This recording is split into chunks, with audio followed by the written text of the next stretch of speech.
On the morning of November 1st, 1800, a 16-year-old girl named Oni Judge woke up in a cramped attic room above a boarding house in Portsmouth, New Hampshire. She'd been running for 4 years. Every sound in the hallway made her freeze. Every knock at the door could be the slave catchers she knew were still looking for her.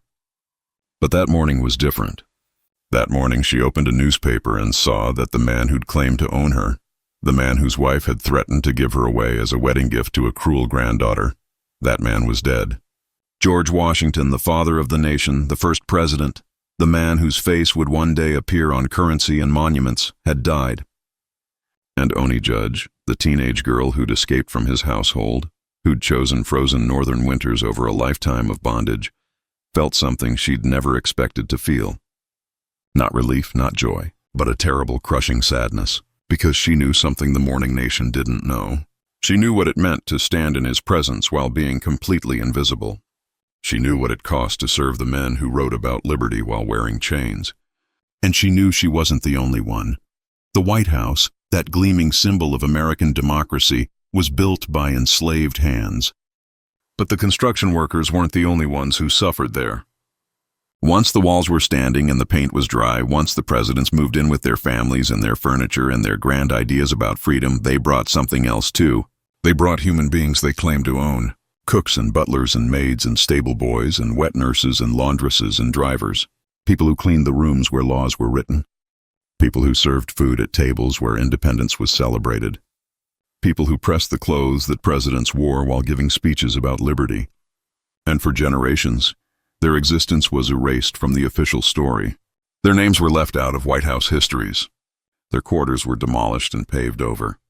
Their testimonies were ignored or suppressed. Their descendants were told they must be mistaken, that surely such things didn't happen in the people's house. But they did happen. And tonight, you're going to hear their stories. The ones that were deliberately buried, the ones that make the mythology uncomfortable, the ones that show exactly what it meant when America's founders talked about freedom while standing on the backs of people who had none. Before we go deeper into what really happened behind those famous walls, I need to know something. If you're watching this, leave a comment telling me where you're from. These stories matter everywhere, but knowing where you're connecting from helps build this community of people who want the real history, not the sanitized version. And if you haven't subscribed to the Sealed Room yet, do it now, because this is exactly what we do here. We open the doors that were meant to stay locked. We tell the stories that were meant to stay silent. Hit that subscribe button, because this is just the beginning. Thomas Jefferson moved into the president's house in March 1801. He came from Monticello, his plantation in Virginia, where he'd spent years designing buildings and gardens and writing letters about natural rights and human dignity. He brought 14 enslaved people with him to Washington, 14 human beings who had no choice in the matter, who were property under the law, who would spend the next 8 years serving the man who wrote that all men are created equal. Their names appear in Jefferson's meticulous household accounts. He was obsessive about record-keeping, writing down every expense, every purchase, every transaction. But when he wrote about the people he enslaved, he used a specific kind of language. He didn't call them slaves in his records. He called them servants. He listed them by first name only, sometimes just by function. The cook, the footman, the chambermaid, as if using softer words made the reality softer too. One of those 14 people was a woman in her early 20s named Edith Fawcett. She'd been born into slavery at Monticello, the daughter of a woman Jefferson also claimed to own. Edith had trained as a cook under her mother, and by the time Jefferson became president, she was considered one of the finest cooks in Virginia. Jefferson didn't ask if she wanted to come to Washington. He simply informed her she'd be working in the president's house kitchen. She left behind her husband, another enslaved man named Joseph Fawcett, who worked as a blacksmith at Monticello. Joseph wasn't brought to Washington because Jefferson didn't need a blacksmith there. He needed a cook. So Edith went and Joseph stayed. And for 8 years their marriage existed only in brief letters and even briefer visits. When Jefferson happened to travel back to Virginia, Edith worked in a basement kitchen that was sweltering in summer and barely heated in winter.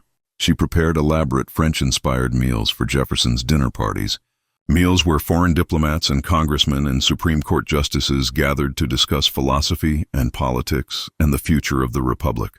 They praised the food. They complimented Jefferson on his excellent household. They never saw Edith. She was invisible to them, just hands that produced dishes, a function that made their comfort possible. Jefferson paid her nothing. He provided her with 2 dresses a year and basic food. The dresses were rough cotton, plain and shapeless. The food was the scraps and leftovers from the meals she cooked for others. She slept in a small room off the kitchen with 2 other enslaved women. They had straw mattresses and 1 thin blanket each. In winter, they could see their breath in that room. But Edith wasn't even the worst off among Jefferson's enslaved household. That distinction probably belonged to a boy named James, who was maybe 12 or 13 when he was brought to the president's house. The records don't give his exact age because no one bothered to record it precisely. He was listed in Jefferson's accounts simply as Boy James for general work. His job was everything no one else wanted to do. He emptied chamber pots. He hauled coal for the fireplaces. He scrubbed floors. He carried messages in weather so cold his fingers went numb. He was on call essentially 24 hours a day because Jefferson believed that enslaved children should be kept constantly busy to develop good work habits. That was the phrase Jefferson used in a letter to one of his plantation overseers. Keep the Negro children constantly busy to develop good work habits. As if working a child from dawn until collapse was a kindness, a form of education. James wasn't allowed to learn to read. None of Jefferson's enslaved household in Washington were taught to read, despite the fact that Jefferson maintained one of the finest personal libraries in America right there in the president's house. Jefferson believed, and wrote this explicitly, that educating enslaved people would make them dissatisfied with their condition. He was right about that, of course. Education would have made them dissatisfied. It would have made them realize that the words in those books, the words about rights and liberty and justice, those words applied to them too, so the books stayed locked away from the people who cleaned the rooms where they lived. There was also a man named John Freeman who worked as Jefferson's personal servant. Freeman's job was to be constantly available to Jefferson, to dress him, to bring him things, to anticipate his needs before he voiced them. This required Freeman to essentially have no life of his own.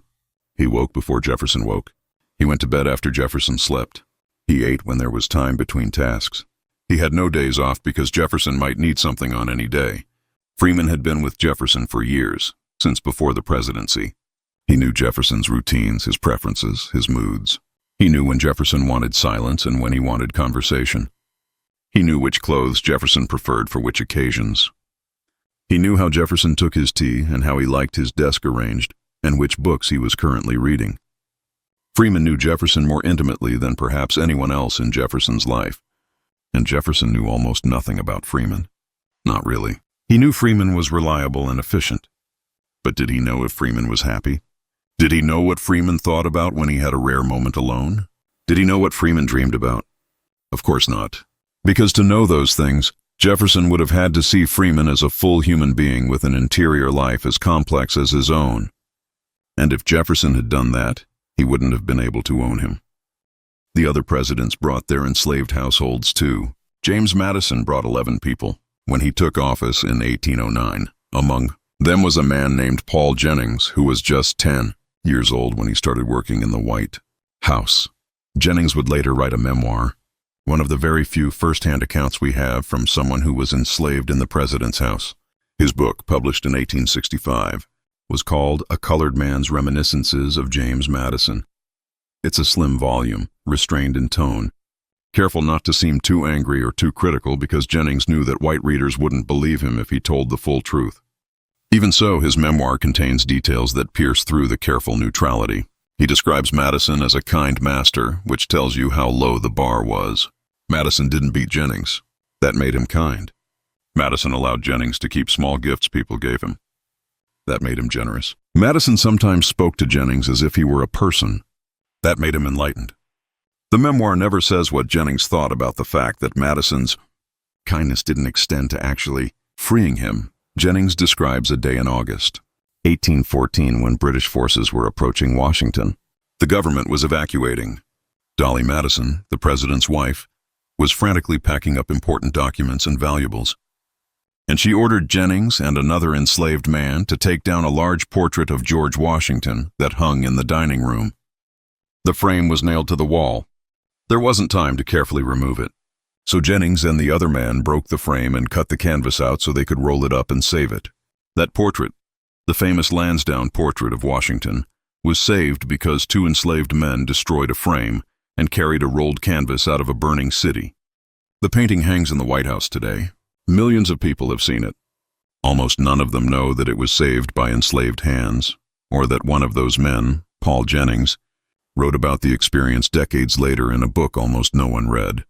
But we need to go back further than Jefferson and Madison. Because the very first people to work in the president's house, before it was even finished, before it was painted white, when it was just gray sandstone walls and empty rooms, those first people were enslaved too. John Adams was the first president to actually live in the building, moving in during November 1800, when construction was still incomplete. Adams didn't bring enslaved people.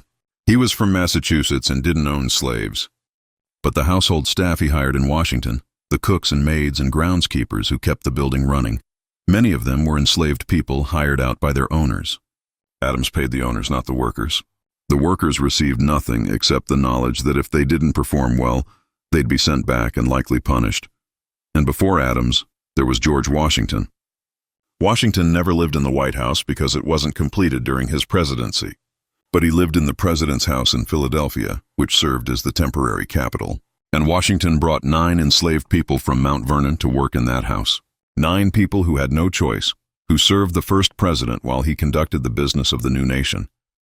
Among those 9 was Oney Judge, the girl I mentioned at the beginning, the one who ran away, the one whose story reveals more about the founding era than any speech or document ever could. Oney was Martha Washington's personal maid. She'd been born into slavery at Mount Vernon, probably around 1773. Her mother was an enslaved seamstress. Her father was a white indentured servant, which meant Oney was light-skinned, light enough that some people might not immediately identify her as African American. This complicated her life in ways that are hard to fully explain. She wasn't treated quite as harshly as darker-skinned enslaved people, but she also wasn't ever going to be free. She existed in a strange middle space, close enough to the Washington family to understand exactly what she was being denied. By the time she was in her early 20s, Oney had been serving Martha Washington for years. She dressed Martha every morning. She arranged her hair. She selected her jewelry. She accompanied her to social events, standing in the background, ready to adjust a shawl or retrieve a handkerchief. She was present for private conversations, for family arguments, for intimate moments. She heard things no outsider would ever hear. And she was expected to forget everything she saw and heard, to be a piece of furniture that happened to have hands and ears. In 1796, Oney overheard Martha Washington telling a guest that she planned to give Oney away as a wedding gift to her granddaughter, Elizabeth Custis. Oney knew Elizabeth. She knew the girl was spoiled, quick to anger, cruel to the people who served her. The thought of spending the rest of her life as Elizabeth's property, of being separated from her family at Mount Vernon, of never having even the small freedoms she'd managed to carve out in the Washington household, it was unbearable.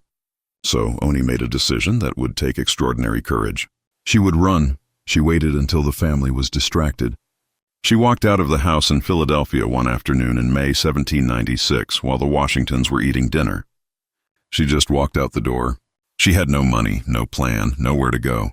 But she walked out anyway because staying meant a lifetime of Elizabeth Custis, and that was worse than any uncertainty. She made her way to the docks. She talked her way onto a ship heading north. And she disappeared. George Washington was furious. Not hurt or worried about Oney's well-being. Furious, because she was his property and she'd had the audacity to steal herself. He immediately sent people to search for her. He posted notices offering a reward for her return. He wrote letters to contacts in northern cities asking them to be on the lookout. When someone finally spotted her in Portsmouth, New Hampshire, Washington contacted the governor of New Hampshire and asked him to have her seized and returned. The governor refused. He told Washington that kidnapping a young woman off the street would cause a riot in Portsmouth. That public sentiment was against slavery, that he couldn't help. Washington tried to find other ways. He sent a relative to Portsmouth to trick Oney into coming back voluntarily, promising she'd be freed if she returned. Oney didn't believe it. She told the relative exactly why she'd run, and that she'd rather die free in the north than go back. Washington never got her back. He died in 1799, still angry about the servant who'd had the nerve to leave. And Oni lived the rest of her long life in New Hampshire, scraping by on odd jobs. Never quite safe because the Fugitive Slave Act meant she could be captured and returned at any time. Never able to go home to her family, never able to stop looking over her shoulder. She gave an interview to an abolitionist newspaper in 1845 when she was an old woman. The interviewer asked if she regretted running away given how hard her life had been afterward. Her answer was immediate. No, she'd rather be a free pauper than an enslaved maid to the most powerful family in America. She'd rather have nothing and be her own than have security and be property. That's what it meant to be enslaved in the president's house. That's the choice. Die inside while being comfortable, or risk everything for a chance to be human. Oni Judge's escape terrified the other enslaved people in Washington's household. Not because they thought she'd be caught and punished, though that was certainly possible. They were terrified because her escape revealed something they'd all been trying not to think about. That running was possible. That freedom was an actual option, not just a fantasy. And that meant every day they stayed was a choice, even if it didn't feel like one. Even if the alternative was freezing to death in some northern city or being hunted down and dragged back in chains.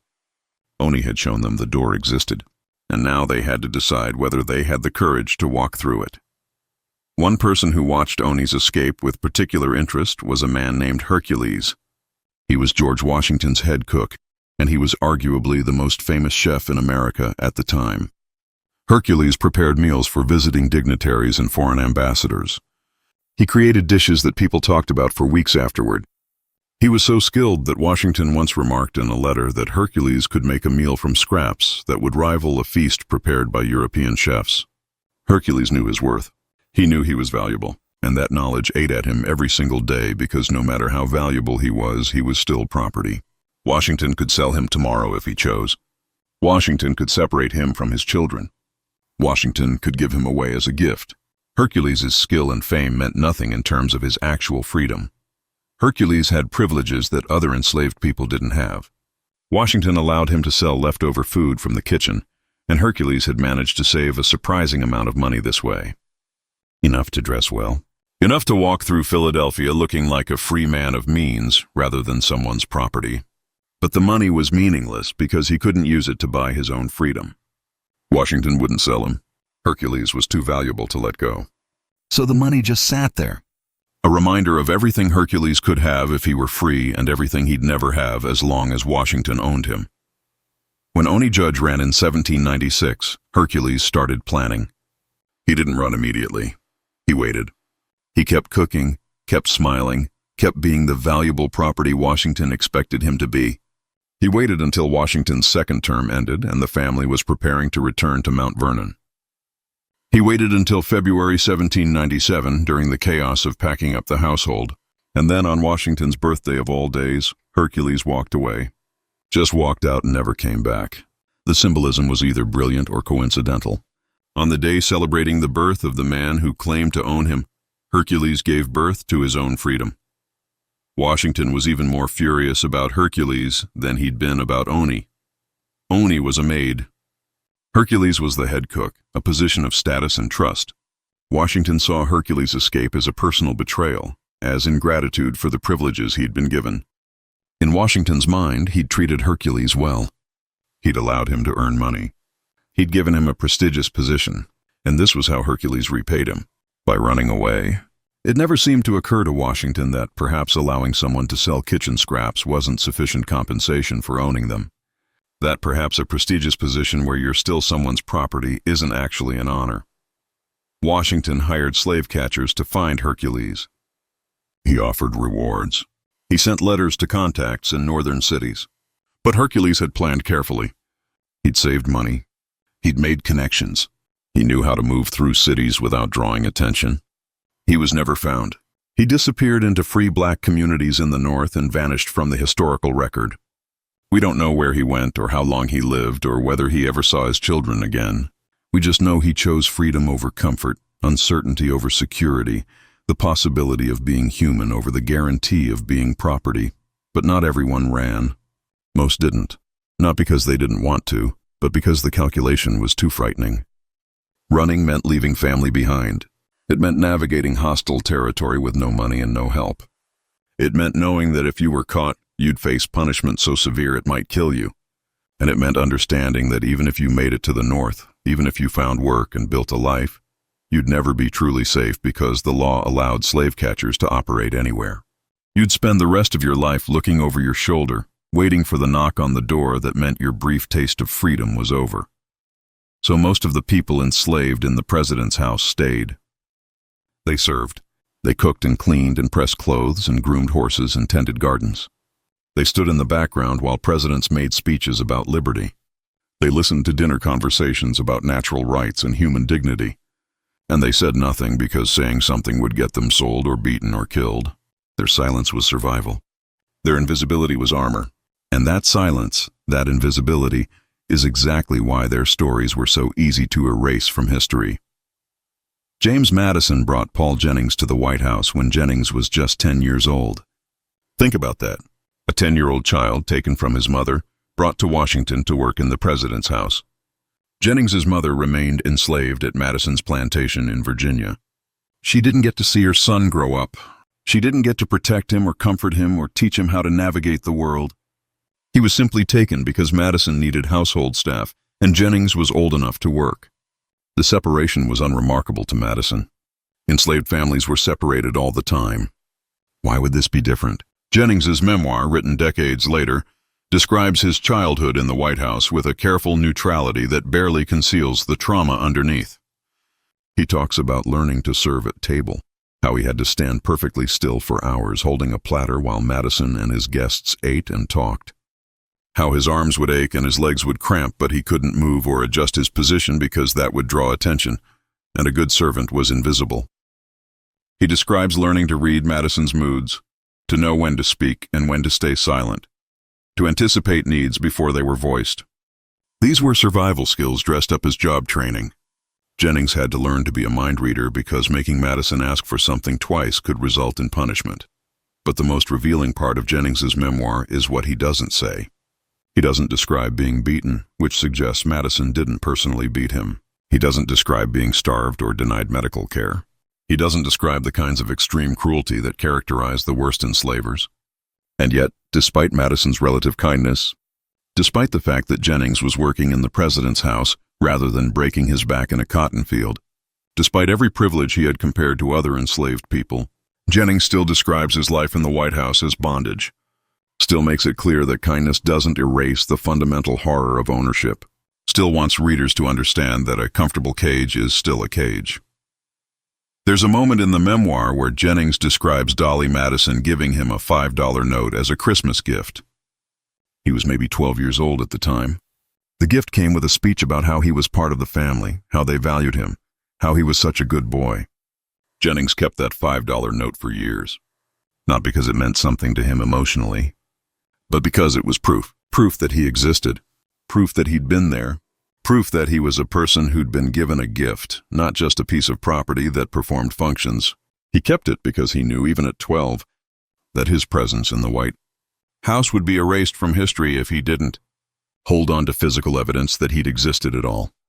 Jennings writes about the night in August 1814, when British forces burned Washington, how Dolly Madison ran through the house in a panic, grabbing important papers, while the staff, enslaved and free, tried to pack up valuables and documents.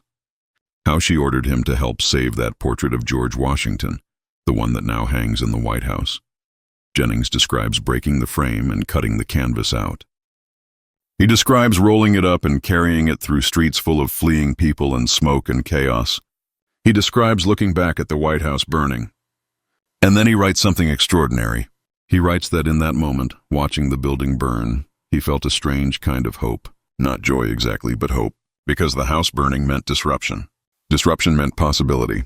Maybe in the chaos things could change. Maybe the people who'd been invisible could become visible.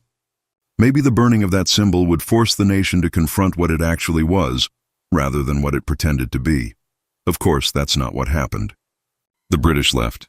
The building was repaired and repainted. The government returned, and everything went back to exactly how it had been. Jennings was still enslaved. The other household staff were still enslaved. The president still gave speeches about liberty while being served by people who had none. The hope Jennings felt watching the building burn turned to ash just like the building itself. But the fact that he felt it at all, the fact that he admitted feeling it in his memoir decades later, tells you everything about what it meant to be enslaved in the symbol of American democracy. It meant hoping that symbol would burn. James Monroe brought his enslaved household when he became president in 1817. Among them was a woman named Mary who worked as a laundress. We know almost nothing about Mary except that she existed and that she worked in the White House laundry, which was in the basement. The laundry was hell. It was hot and humid and filled with steam.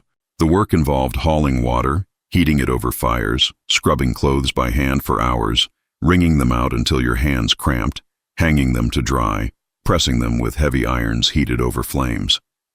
It was physical labor that destroyed your hands and your back and your lungs from breathing steam and smoke all day.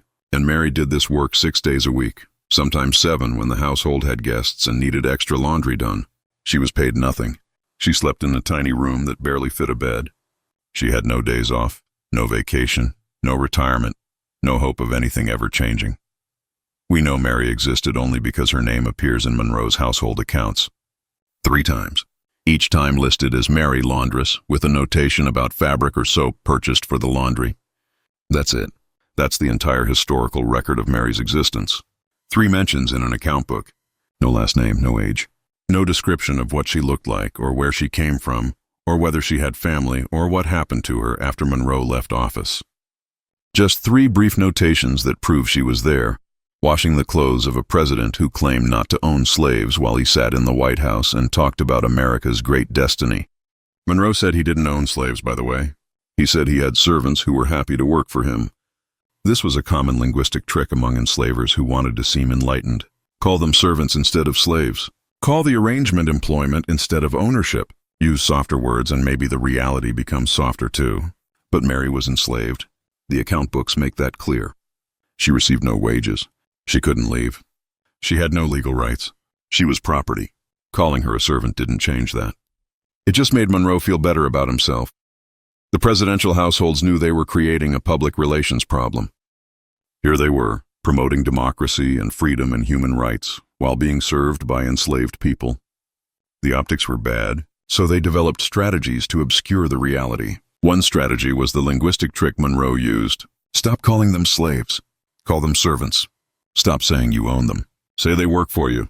Another strategy was simply hiding the enslaved household members from public view as much as possible. Keep them in the basement. Keep them in the kitchen. Don't let them answer the door when important visitors arrive. Use free white servants for public-facing positions and enslaved people for behind-the-scenes labor. Let the public see the white butler and never know about the black cook who actually made the dinner. A third strategy was rotation. Don't keep the same enslaved people in Washington for the full presidential term. Rotate them back to your plantation every 6 months or so and bring new ones. This served 2 purposes. First, it prevented enslaved people from forming connections with free black communities in Washington who might help them escape. Second, it created plausible deniability. If someone asked why you had different servants every few months, you could say they'd chosen to return home. You could imply they were free employees who worked for a period and then moved on. The fact that they had no choice, that you ordered them back to the plantation and brought new ones to replace them, that detail could be conveniently omitted. Thomas Jefferson used this rotation strategy extensively during his presidency. He'd bring a group of enslaved workers to Washington for several months, then send them back to Monticello and bring different ones. The official explanation was that they preferred to be at Monticello. The reality was that Jefferson didn't want them getting ideas about freedom from Washington's free black community. He didn't want them forming friendships with people who might help them run. And he didn't want the public to fully register how many enslaved people he was cycling through the president's house. If the faces kept changing, maybe no one would count them, but some people did count. Abolitionists in Washington kept records of which presidents brought enslaved people to the White House and approximately how many. These records weren't published widely during the early 19th century because the abolitionist movement was still small and lacked political power.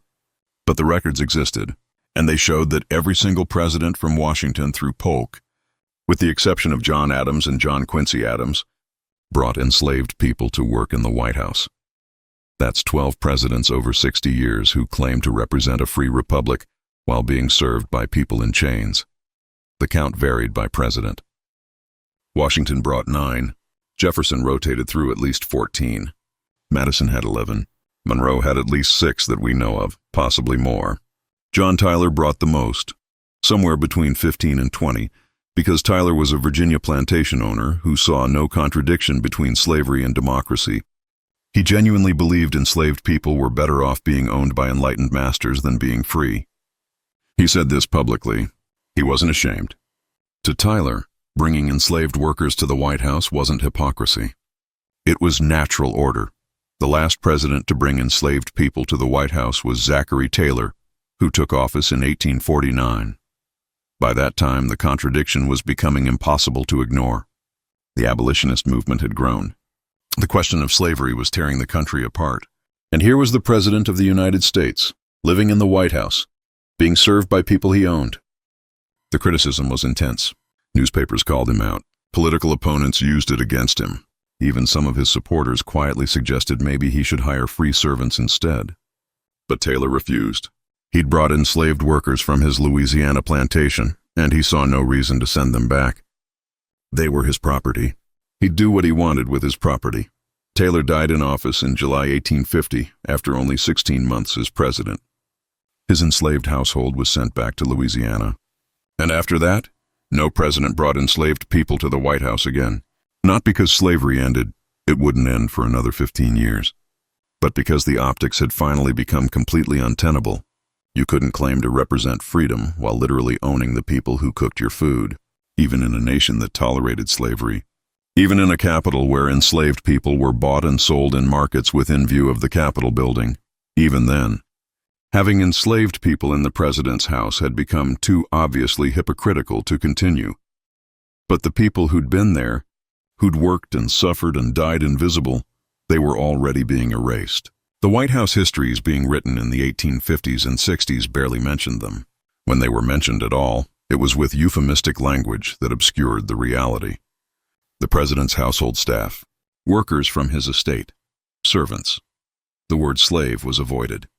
The fact of ownership was minimized, and the individual human beings, people like Edith Fawcett and Paul Jennings and Mary the laundress and Oni Judge and Hercules and James the boy who emptied chamber pots, those individuals with names and stories and interior lives, they disappeared from the narrative entirely. Paul Jennings was 47 years old when James Madison died in 1836. He'd served Madison for 26 years since he was 10.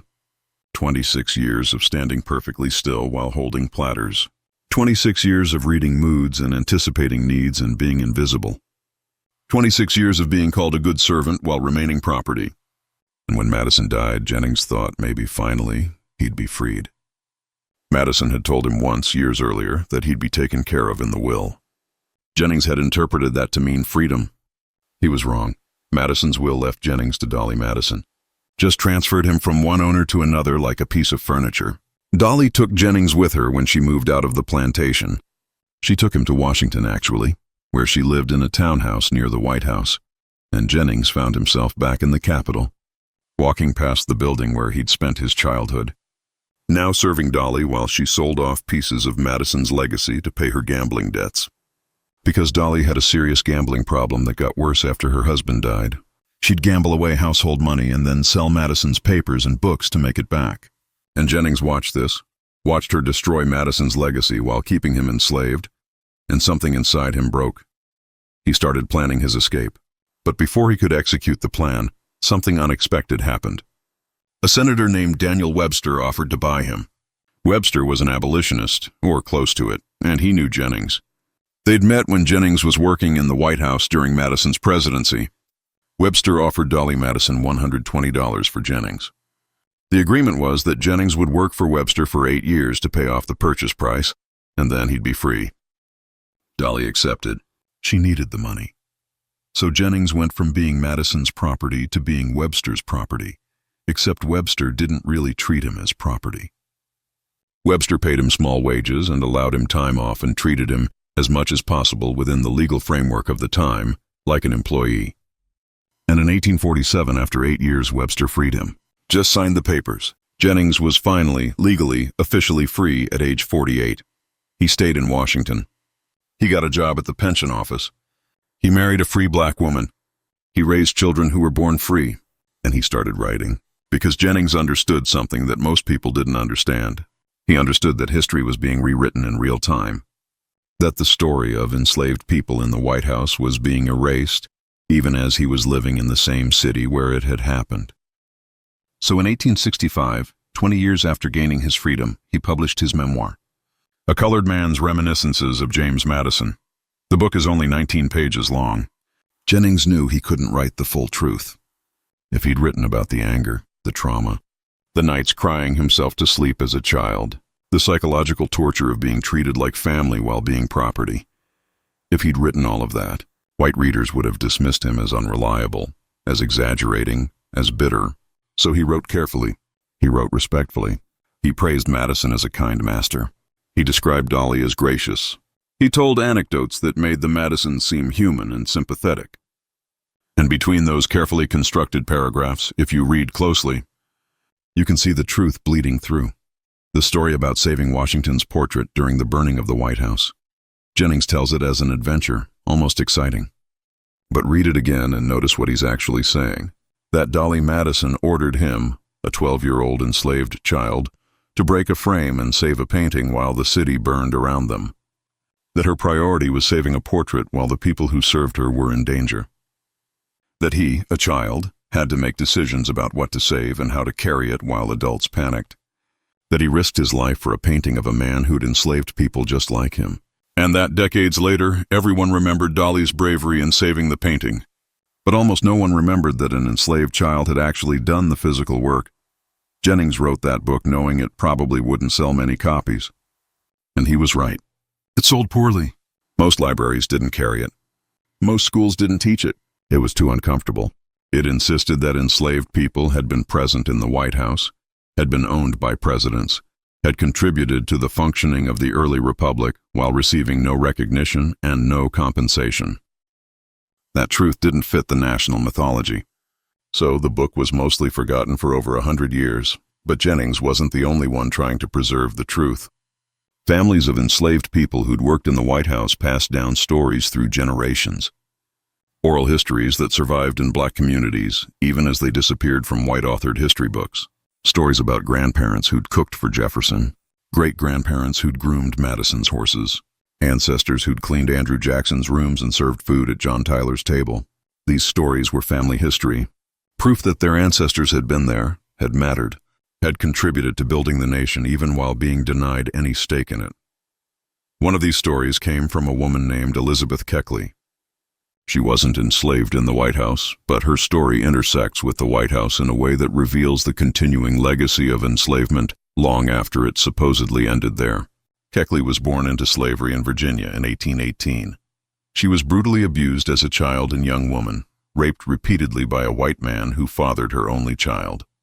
She eventually bought her freedom in 1855, taught herself to be an extraordinary seamstress, and by 1861 had become one of the most sought-after dressmakers in Washington. And that year, Mary Todd Lincoln hired her as her personal modiste. Keckley worked closely with Mary Todd Lincoln throughout the Civil War. She made Mary's dresses, advised her on fashion, traveled with her, listened to her complaints and fears and hopes. They became genuinely close as two women of different races could be in 1860s America. And Keckley had access to the White House, to the private family quarters, to intimate conversations that no one else heard. She was present for some of the most significant moments of the Lincoln presidency. And she was there because she'd been enslaved, because slavery had given her skills she'd turned into a business, because her entire life had been shaped by the institution that Lincoln was trying to end. After Lincoln's assassination, after Mary Todd Lincoln's very public breakdown and retreat into poverty and paranoia, Keckley wrote a book, Behind the Scenes, or 30 Years a Slave and 4 Years in the White House. Published in 1868, it was meant to be sympathetic to Mary Lincoln, to defend her against critics who called her crazy and extravagant. But the book revealed private details about the Lincoln family. It quoted private conversations. It pulled back the curtain on the White House in ways that made people deeply uncomfortable. and the backlash was immediate and vicious. Critics called Keckley ungrateful, presumptuous, a betrayer of trust. How dare a formerly enslaved black woman presume to write about the intimate details of a white president's family? How dare she claim authority over this piece of American history? The book was suppressed. Publishers withdrew it. Keckley's dressmaking business collapsed because white clients refused to work with someone who'd violated the unspoken rule that servants, former or current, should remain invisible and silent. Keckley spent her final years in poverty, living in a home for elderly black women, her contributions forgotten, her voice silenced for the crime of speaking truth about what she'd witnessed. The message was clear. You could work in the White House. You could be present for history, but you could not claim that history as your own. You could not speak about it with authority. You could not insist on your own importance in the narrative. History belonged to the powerful, and the powerful were white. Enslaved people and their descendants could be mentioned in that history, but only in carefully controlled ways that didn't challenge the fundamental mythology of American virtue. This pattern of erasure and suppression continued through the late 19th and early 20th centuries. When White House histories were written, they focused on architecture and presidents and important state dinners and political decisions. The people who cooked those dinners, who cleaned those rooms, who made the daily functioning of the White House possible, they were invisible. Sometimes they were literally invisible in photographs. There are photos from the 1850s and 60s showing White House staff, and the black workers are either cropped out of the frame or positioned in the far background, so out of focus they're barely recognizable as human figures. In 1901, Theodore Roosevelt invited Booker T. Washington to dine at the White House. This was treated as a scandal. A black man sitting at the president's table as a guest rather than standing behind it as a servant. Southern newspapers called it an outrage. Politicians condemned it. The message was clear even in 1901, 40 years after the Civil War. Black people belonged in the White House only as servants, only as invisible labor. The moment they claimed any other position, any recognition as equals, it was treated as a violation of natural order. But even as black people were being systematically excluded from recognition in White House histories, their labor continued to be essential to the building's operation. After the Civil War, when enslaved labor was no longer legal, the White House employed black workers as paid staff. Cooks, maids, doormen, valets, groundskeepers. Most of them were descendants of enslaved people, working in the same building their grandparents had worked in under very different circumstances. They were paid now, yes, but they were still invisible, still kept behind the scenes, still expected to be silent about what they saw and heard. One of these workers was a man named John Mooney, who worked as a doorman at the White House from 1897 to 1928. 31 years. He saw 6 presidents come and go. He knew the building intimately, every room, every corridor, every secret passage. He knew where bodies were buried, metaphorically speaking. And when he retired, a journalist asked if he'd consider writing a book about his experiences. Mooney said no.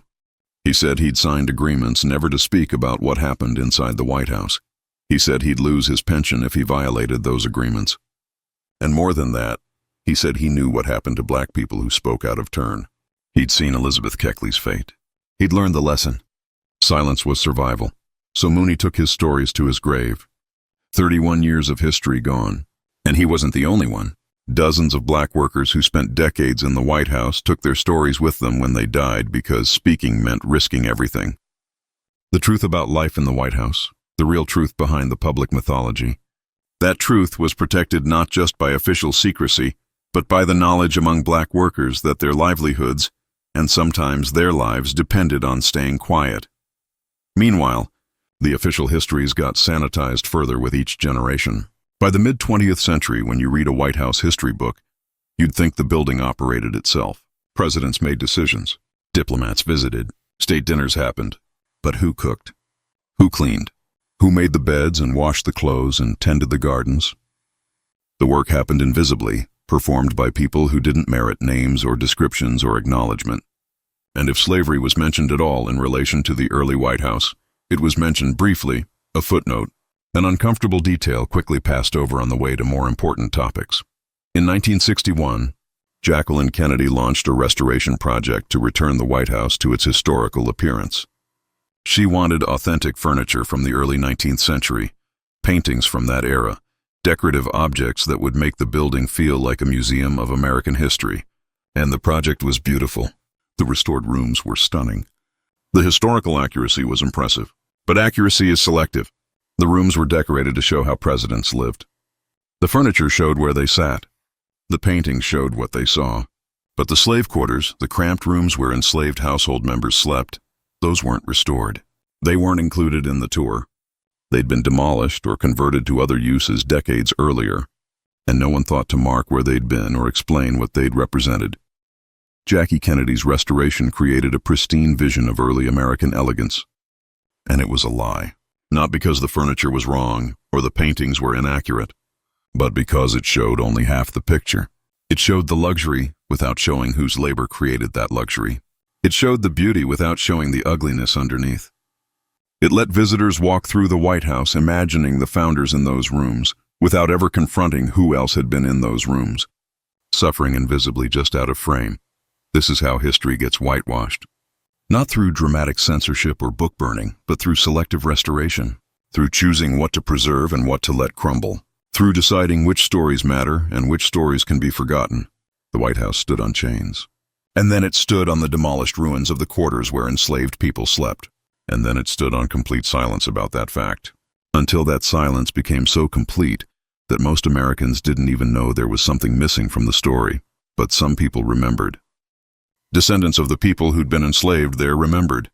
Historians who actually read the primary sources knew. And gradually, very gradually, some of them started pushing back against the sanitized narrative. In 1972, a historian named Fawn Brodie published a biography of Thomas Jefferson that addressed his relationship with Sally Hemings head-on. For 200 years, that relationship had been dismissed as rumor, as slander invented by Jefferson's enemies. But Brodie looked at the evidence, the timeline of Hemings's pregnancies matching Jefferson's presence at Monticello, the treatment of Hemings' children differently from other enslaved people, the oral histories passed down through Hemings's descendants. And Brodie concluded that Jefferson had almost certainly fathered some or all of Hemings's children, that he'd held a woman in slavery and used that power to maintain a sexual relationship with her for decades. The backlash was intense. Jefferson scholars called Brodie's work sensationalist, irresponsible, an attack on a great man's reputation. They insisted there was no proof. They said oral history from black descendants wasn't reliable evidence. They defended Jefferson's honor with the kind of passion that made clear how much was at stake. Because if Jefferson, the author of the Declaration of Independence, the philosopher of freedom, if he had sexually exploited an enslaved woman, then the mythology of the enlightened founder collapsed. If he could write all men are created equal while raping a woman he owned, then everything about the founding narrative became grotesque and hypocritical. For 26 years, the debate raged. Pro-Jefferson scholars insisted Brodie was wrong. Hemings's descendants insisted they knew their own family history. And then in 1998, DNA evidence confirmed it. Jefferson had fathered at least one of Sally Hemings's children, and probably all of them. The proof was undeniable, and the Jefferson scholars who'd spent decades denying it had to face the fact that they'd been wrong. Or more accurately, that they'd chosen to ignore evidence because acknowledging it was too uncomfortable. But here's what's important about the Sally Hemings story in relation to the White House. Sally Hemings never lived in the White House. Jefferson kept her at Monticello. He didn't bring her to Washington during his presidency because he knew the optics would be terrible. The enslaved woman who was also his mistress, living in the president's house, that would have caused a scandal even in 1801. So he left her in Virginia and brought other enslaved people to work in the White House. People whose relationships to Jefferson were purely functional, who couldn't cause whispers about impropriety. And for 200 years, historians focused on whether Jefferson slept with Sally Hemings while barely noticing all the other enslaved people he brought to Washington, whose names and stories were just as thoroughly erased but without the sensational element that eventually forced acknowledgement. That's the lesson. We'll investigate and debate and eventually acknowledge the dramatic, sensational parts of history, the Sally Hemingses, the sex scandals, the things that make good documentaries, but the ordinary suffering, the daily exploitation, the countless unnamed people who simply worked and suffered and died invisible, those stories stay buried because there's no DNA test that can prove them. There's just oral history and fragmentary records and the word of people whose word was never valued in the first place. In 2017, Michelle Obama gave a speech at the Democratic National Convention. She was no longer First Lady, but she just spent 8 years living in the White House with her family. And she said something that went viral, something that was simultaneously celebrated and attacked depending on who was listening. She said, "I wake up every morning in a house that was built by slaves." It was a simple statement of historical fact, but the backlash was immediate. Conservative commentators said she was being divisive, that she was focused on race when she should be celebrating American achievement, that mentioning slavery was inappropriate and ungrateful. Bill O'Reilly went on Fox News and said, "Slaves that worked there were well-fed and had decent lodgings provided by the government." As if being well-fed made slavery acceptable. As if decent lodgings compensated for being property. As if any of that mattered when you were owned by someone else. The controversy revealed something important. More than 150 years after the Civil War ended, more than 2 centuries after the White House was built, Americans still couldn't handle honest discussion about slavery's role in creating their most important symbols. The mere mention of it was treated as an attack. Michelle Obama didn't say anything inflammatory. She didn't accuse anyone of anything. She just stated a fact. The White House was built by enslaved people. And that fact was so uncomfortable that a significant portion of the country needed to deny it, minimize it, or attack the person who said it. But Michelle Obama was right. And she knew she was right because she'd spent 8 years living in that building. She'd walked the same hallways that Oni Judge walked while planning her escape. She'd eaten food prepared in the same kitchen where Edith Fawcett worked without compensation. She'd slept in rooms that were once above the cramped quarters where enslaved children like Paul Jennings tried to find rest after 18-hour workdays. She understood what it meant to be a black woman in the White House, not as property, not as a servant, but as First Lady. She understood the weight of that history, and she refused to pretend it didn't exist. The Obama presidency forced a reckoning with White House history that had been avoided for generations. Because suddenly there was a black family living in a building that had been built and maintained by enslaved black people. The symbolism was inescapable. The contrast was too obvious to ignore. And historians who'd been pushing for more honest narratives about the White House finally got some attention. In 2016, the White House Historical Association launched a project to document enslaved workers in the White House. Researchers combed through archives, payment ledgers, personal correspondence, oral histories that had been collected but never published. They tried to recover names, ages, skills, any scrap of information about the people who'd been deliberately erased from the historical record. It was painstaking work because the erasure had been so thorough, but they managed to identify hundreds of people who'd worked in the White House as enslaved labor, either during construction or in the presidential households. The list includes people like Philip Reed, an enslaved man who worked as a foundry worker and helped cast the bronze Statue of Freedom that now stands atop the Capitol dome. Reed wasn't just a laborer. He solved a crucial technical problem when the mold for the statue became stuck and no one could figure out how to separate it without damaging the casting. Reed figured it out. His expertise saved the project, and for 150 years, his contribution was attributed to the white supervisors, while Reed remained nameless in the historical record. Only recent research recovered his story. The list includes James Parks, the only person who was both enslaved at Arlington Cemetery and later buried there as a free man. Parks witnessed the transformation of Robert E. Lee's plantation into a national cemetery. He helped bury the Union dead during the Civil War. He worked at the cemetery for over 50 years as a gravedigger and then as a paid employee. He knew where the unmarked graves were, the enslaved people who'd worked on the property and died and were buried without ceremony. When Parks died in 1929, he was buried in the same cemetery, his grave marked, his service acknowledged, but the people he'd helped bury decades earlier remained nameless. The list includes names we'll never know. Women who worked as wet nurses, feeding white children while separated from their own babies. Men who worked as stable hands, caring for horses that were valued more than they were. Children who worked as general laborers, doing whatever needed to be done from dawn until they collapsed from exhaustion. The White House Historical Association's research recovered hundreds of names. But there were certainly thousands more whose names are lost forever because they were never written down in the first place. In 2020, After George Floyd's murder and the racial reckoning that followed, there was renewed interest in confronting the full history of American institutions. The White House announced it would update its official tours to include more information about enslaved workers. The National Park Service added interpretive materials about slavery at the White House grounds. The Smithsonian planned exhibitions focusing on the contributions of enslaved people to building Washington, D.C. These were small steps, overdue by centuries, but they were steps. And yet, the resistance continues. There are still people who insist that mentioning slavery in connection with the White House is divisive, inappropriate, an attack on American heritage. There are still tour guides who gloss over it, mentioning it briefly if at all before moving on to more comfortable topics. There are still history textbooks that describe the construction of Washington, D.C. without adequately explaining who did the actual labor. The mythology is stubborn. It doesn't want to die. But here's what the mythology can't survive: names. The more names we recover, the more stories we tell. The harder it becomes to maintain the comfortable lie that enslaved people were just background elements in American history. When you know that Paul Jennings was 10 years old when he started working in the White House.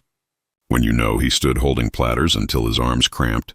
When you know he saved that portrait of George Washington while the city burned. When you know he spent decades as property before finally buying his freedom and writing a memoir that almost no one read. When you know all of that, he's not a footnote anymore. He's a person, a full human being with a story that matters as much as any president's story. When you know that Oni Judge ran away from George Washington and chose a life of poverty and constant fear over staying enslaved. When you know she lived to be an old woman and gave an interview saying she never regretted running. When you know Washington died still angry that she'd had the audacity to free herself. When you know all of that, the father of our country becomes something more complicated than the myth. He becomes a man who wrote about liberty while hunting a teenage girl who wanted freedom. When you know that Hercules was the most famous chef in America and still ran away on George Washington's birthday. When you know he chose uncertainty over being valuable property. When you know he disappeared into history and never saw his children again but apparently decided that was better than staying enslaved. When you know all of that, you understand what slavery actually meant. Not just physical brutality, though there was that. But the psychological horror of being owned, of knowing that no achievement, no skill, no value to your enslaver would ever result in your freedom unless they chose to grant it. And they almost never chose to grant it. These stories matter because they reveal the truth about how America was built. Not just physically built, though, that's part of it. But built as an idea, as a nation, as an identity. America was built on a contradiction. Liberty for some, bondage for others. Democracy for white men, property status for black people. Eloquent speeches about freedom delivered by people who owned human beings. And that contradiction didn't end when slavery ended. It transformed, mutated, found new expressions. Jim Crow, segregation, mass incarceration. The contradiction is still there, still working itself out, still poisoning everything it touches. The White House stands as a symbol of American democracy. That's what we're told. That's what we teach children. But it's also a symbol of American hypocrisy. Both things are true simultaneously. It can be a beautiful building with historical significance and also a monument to the exploitation and erasure of enslaved people. Acknowledging one truth doesn't erase the other. It makes the story more complete, more honest, more useful in understanding how we got here and where we need to go. There's a marker on the White House grounds now, installed in 2016. It's small, easy to miss if you're not looking for it. It acknowledges that enslaved people worked in the White House and contributed to its construction and operation. The marker doesn't name anyone. It doesn't tell any specific stories. It's the bare minimum acknowledgement that something happened here, something we should know about. And even that minimum acknowledgement took over 200 years to achieve. Imagine if we'd done this in 1800 when John Adams moved into the building. Imagine if he'd insisted on a marker listing the names of the people who'd built the house. Imagine if he'd demanded accurate records of who worked there